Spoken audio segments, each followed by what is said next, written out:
Assalamualaikum warahmatullahi wabarakatuh. Perkenalkan, nama saya Reski Ramadhani, NIM 012024 jurusan Farmasi. Jadi di sini saya akan menjelaskan sifat-sifat fisika fasa padat, cair, dan gas. Selanjutnya itu pengertian fasa zat. Fasa zat adalah bentuk fisik suatu zat yang ditentukan oleh susunan partikel, jarak antar partikel, dan gaya tarik antar partikel. Dalam kehidupan sehari-hari, zat umumnya dijumpai dalam 3 fasa, yaitu padat, cair, dan gas. Yang kedua itu beberapa wujud zat. Yang pertama, zat padat. Benda padat adalah segala sesuatu yang partikel-partikel penyusunnya tertata rapat serta memiliki susunan atom dan molekul yang teratur. Banyak sekali benda padat di sekitar kita. Kamu juga bisa menekan dan memindahkannya tanpa mengubah bentuknya. Kedua itu zat cair. Benda cair adalah segala sesuatu yang partikel-partikel penyusunnya bergerak bebas serta memiliki susunan atom dan molekul yang agak renggang. Oleh karena itu, benda cenderung berubah mengikuti bangun tempatnya. Yang ketiga itu zat gas. Benda gas adalah segala sesuatu yang partikel-partikelnya dapat bergerak sangat bebas serta memiliki susunan atom dan molekul yang saling berjauhan. Oleh karena itu, benda gas bisa berubah-ubah dan sulit dilihat langsung dengan mata karena molekulnya sangat kecil. Selanjutnya itu sifat fisika fasa padat. Secara fisika, fasa padat memiliki kerapatan tinggi, tidak mudah dimampatkan, serta memiliki kekuatan mekanik yang besar. Zat padat juga memiliki titik leleh tertentu dan umumnya bersifat kaku, meskipun beberapa padatan dapat bersifat elastis atau plastis. Contoh benda padat antara lain itu, contoh materi berwujud padat itu ada banyak ya teman-teman, misalnya aja es batu. Es batu termasuk materi berwujud padat, susunan partikelnya rapat, makanya permukaan es batu keras atau padat. Karena padat, bentuk dan volume es batu bakal tetap. Contoh benda padat lainnya antara lain batu, kayu, besi, tanah liat, keramik, kapas kaca, plastik, buku, tembok, dan masih banyak lagi. Yang kedua itu sifat fisika fasa cair. Bentuknya tidak tetap. Bentuk benda cair berubah-ubah tergantung pada tempatnya. Volumenya tetap seperti benda padat. Benda cair juga memiliki volume yang tetap karena molekul-molekulnya cukup rapat. Yang kedua itu mengalir. Maksudnya benda cair bisa mengalir dari tempat yang tinggi menuju tempat yang rendah, memiliki sifat kapaliritas, maksudnya benda cair memiliki sifat yang dapat meresap melalui celah-celah kecil. Contoh benda cair yang bisa kita temukan di sekitar kita ada air, mineral, kopi, soda, minyak goreng, dan sirup. Yang ketiga itu sifat fisika fasa gas. Tidak tetap, sama seperti fasa cair, benda gas memiliki bentuk yang tidak tetap karena molekul-molekulnya bergerak secara bebas dan acak. Oleh karena itu, bentuk benda gas sesuai dengan bentuk wadahnya, volumenya tidak tetap. Benda gas mengisi seluruh ruang yang tersedia sehingga memiliki volume yang tetap. Selain itu, benda gas dapat mengembang atau menyusut sesuai dengan kondisi lingkungannya. Mengalir, benda gas juga dapat mengalir dengan bebas dan dapat mengisi seluruh ruang yang tersedia. Salah satu benda gas adalah uap air. Uap air ini biasanya dihasilkan dari air yang dipanaskan hingga mendidih. Uap air berwujud gas ya, partikel-partikel penyusun uap air ini sangat renggang sehingga bisa bergerak bebas. Makanya, bentuk dan volume uap air bisa berubah-ubah mengikuti bentuk wadahnya. Selanjutnya itu model partikel benda padat. Yang pertama, tersusun sangat rapat dan teratur. Partikel-partikel dalam benda padat tersusun sangat rapat sehingga hampir tidak ada ruang kosong di antara partikelnya.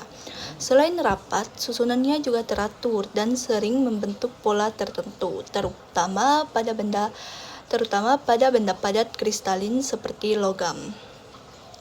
Yang kedua itu gaya tarik antar partikel sangat kuat. Karena jarak antar partikel yang sangat dekat, muncul gaya tarik-menarik yang sangat kuat di antara partikel. Gaya ini disebut sebagai gaya antar molekul atau gaya kohesi. Yang ketiga itu volume dan bentuk tetap. Karena partikel dalam benda padat tersusun sangat rapat dan tidak bebas bergerak, maka volume benda padat tidak mudah berubah meskipun ditekan, kecuali jika ditekan sangat besar. Bentuknya juga tetap, tidak mengikuti wadah tempatnya berada. Selanjutnya itu model partikel benda cair.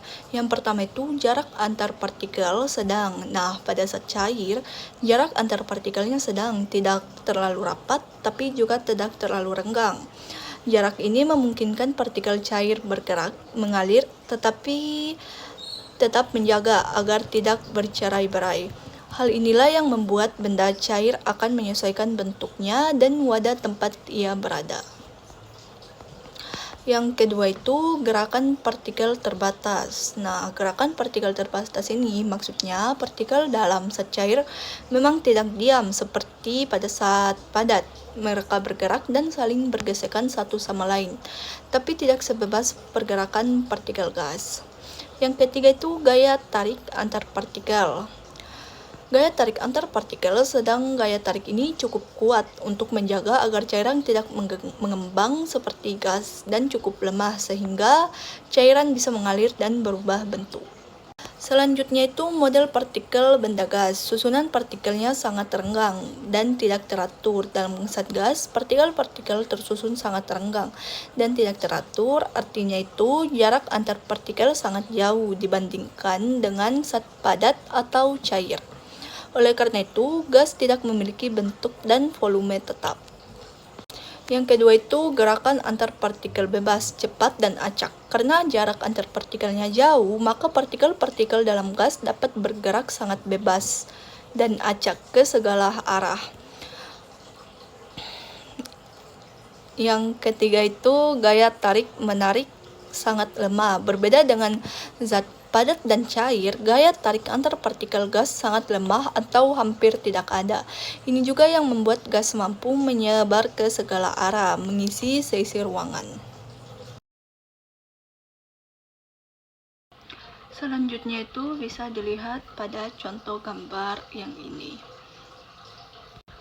Jadi yang pertama itu bentuk dan warna.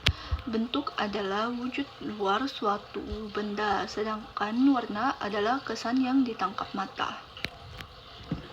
Nah, pada gambar yang pertama itu benda padat memiliki bentuk tetap atau kubus atau silinder, sedangkan warnanya itu benda berbeda-beda, misalnya merah atau biru. Bentuk dan warna termasuk sifat fisika karena tidak mengubah zat, hanya menggambarkan penampilan luar. Contohnya itu apel berwarna merah, sedangkan gelas berbentuk silinder. Nah, pada gambar kedua itu titik didih. Titik didih adalah suhu ketika zat cair berubah menjadi gas. Pada gambar, air dipanaskan dalam panci hingga mendidih. Termometer menunjukkan suhu yang tinggi.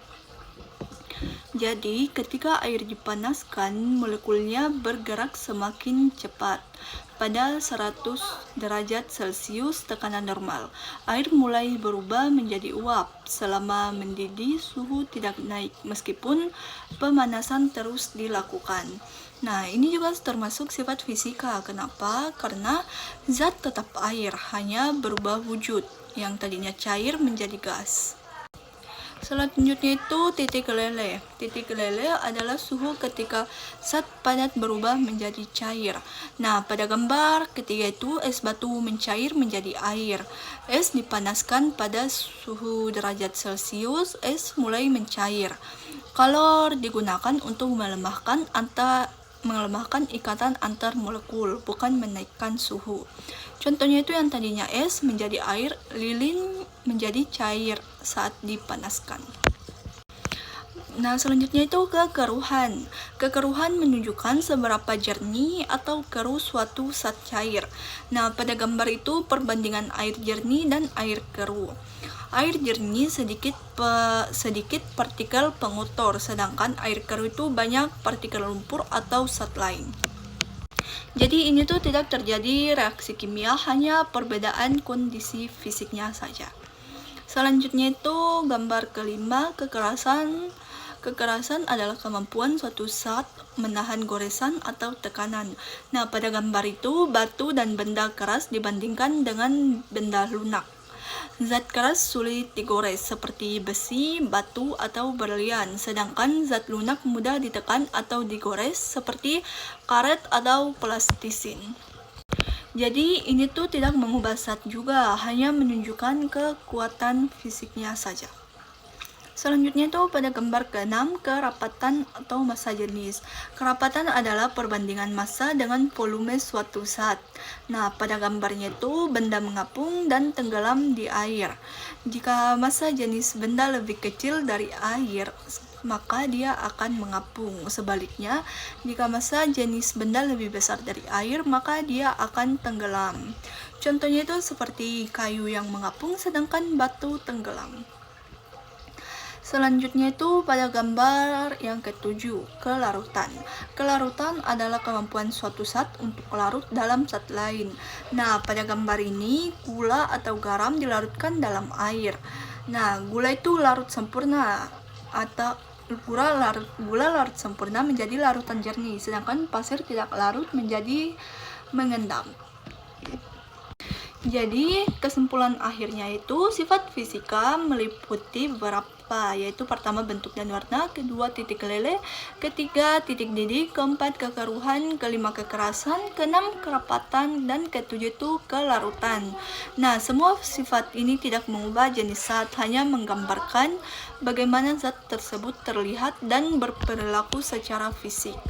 Nah, sekian pemaparan dari saya. Jika ada kurang dan lebihnya mohon dimaafkan. Saya akhiri. Wabillahi taufiq wal hidayah. Wassalamualaikum warahmatullahi wabarakatuh.